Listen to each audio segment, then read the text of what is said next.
Welcome back. President Obama was categorical this week. There is no need to choose between obeying the law and keeping safe. As for our common defense, we reject as false the choice between our safety and our ideals. Well, the choice between our safety and our ideals, that's a good one. But does Obama want to do more than turn the page? Does he also want to look back at which Bush administration officials were behind torture and wiretapping and then go after them? Here's what Obama said 2 weeks ago. We're going to be looking at past practices. I don't believe that anybody is above the law. But my instinct is for us to focus on how do we make sure that moving forward we are doing the right thing. That doesn't mean that if somebody has blatantly broken the law that they are above the law. But my orientation is going to be to move forward. How do you read that, what he just said? No.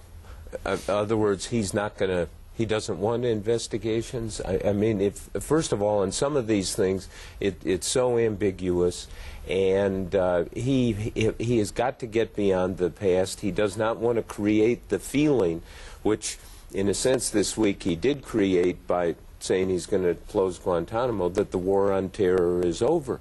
It is not over. What he said is some of the tactics, namely torture and harsh interrogation tactics, are gone, but the war continues. And if there is some sort of perpetual investigation of these things, the message will be we're going soft. And I tell you, those in the intelligence world, in the military, and I think Obama himself doesn't want to send that message. Well, let's talk about the Republicans on the Hill. What are they worried? Aren't they trying to hold Eric Holder's feet to the fire and saying, promise you won't launch an investigation as our new Attorney General? Well, one of the problems is if they do dig back into all of these things, you do lose some of the Republican support, and President Obama is trying to reach out. You also reinforce what detractors of the Bush-Cheney years already think. So there's very little political upside. And so Eric Holder has been certainly tested, and Republicans definitely want to be able to feel like they can stick with their strong principle of defense without having to worry about digging back into some of the things. Yeah. And obviously the people on the left, the Netroots people, John Conyers up on the Hill, they want action. They want some kind of, at least an extra legal kind of truth and reconciliation commission like you had in South Africa that doesn't prosecute but does investigate. And yet we haven't heard any signal from Obama or the White House itself that they would authorize that, encourage it, even something that would be as sort of benign as a truth and reconciliation commission.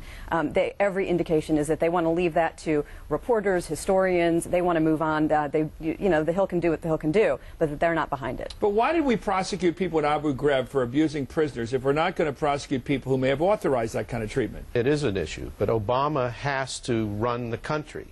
And he and the leaders of the Democratic Party on the Hill have said it's not worth the cost. I mean, I know that Harry Reid, the Democratic leader in the Senate, wants no parts of this. Whatever John Conyers is going to do on the House side, he's going to do. And you'll hear a lot of noise from him and maybe some investigations. But it's not going to be backed up by the Democratic leadership in Congress. It's just wow, that's a definitive who statement. would you investigate and prosecute? I mean, the people who did these interrogations and so forth believe, with good reason, they had authority from the president. They had orders. Now, you know, it's too late to impeach Bush. It's over. Okay, I'll be right back with scoops and predictions. Rather notebooks, these top reporters. Tell me something I don't know.